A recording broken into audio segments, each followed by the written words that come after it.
everyone knows these stories, everyone knows who these animals are. So to play with them every day was just, it was just a really joyful summer. Winnie the Pooh comes to life and heads back to 100 Acre Wood.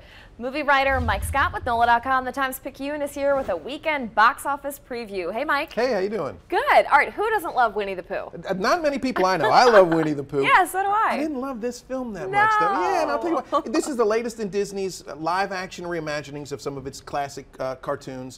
And the problem with this one is I'm not sure who it's for. As I was watching, I wasn't sure who it's for. For the first hour of the film, it's a really kind of gloomy film. And it's called Christopher Robin. It's called Christopher Robin. We neglected to name it. Right, yeah, that's true.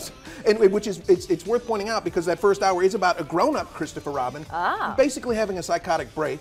Now, it's a psychotic break that involves Winnie the Pooh, so it's not as scary as it sounds, but I don't know any kids who would really enjoy sitting through you know, watching a story about someone's midlife crisis. Now, in the second half of the film, it picks up as more of the animals kind of get involved and the pace picks up. Really, it looks beautiful. The highlight of the movie is the voice work of former New Orleans resident and former Mardi Gras float builder, excuse me, Jim Cummings, who voices Pooh Bear and Tigger in this film once again. Cool. So he's great, but you know, it just, as I left the film, I found myself wishing for something that recaptured the magic of the old Disney Winnie the Pooh films and recaptured the magic of those original A.A. Milne texts, which this really didn't do. Well, that's a bummer. Yeah. All right. The next one, The Spy Who Dumped Me.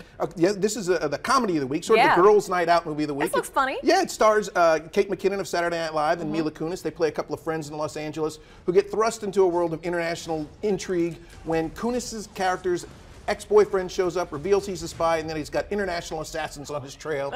Now, I haven't seen it yet, but the critical consensus is that it's kind of hit or miss. There's praise for Kate McKinnon's goofiness. She's very funny. She's funny. And then there's criticism for pretty much everything else about it. So this is one of those buyer beware films. Interesting. All right. Well, I guess if you just want, you know, a lighthearted laugh, you're not too critical of it, you could go for that. All right. Last film, 8th Grade. This is the indie film of the week, and for my money, the best new movie of the week. It's a coming-of-age dramatic comedy about a young girl as she prepares to go from 8th grade, make that big jump from 8th grade to high school, navigating the social minefield that comes with it.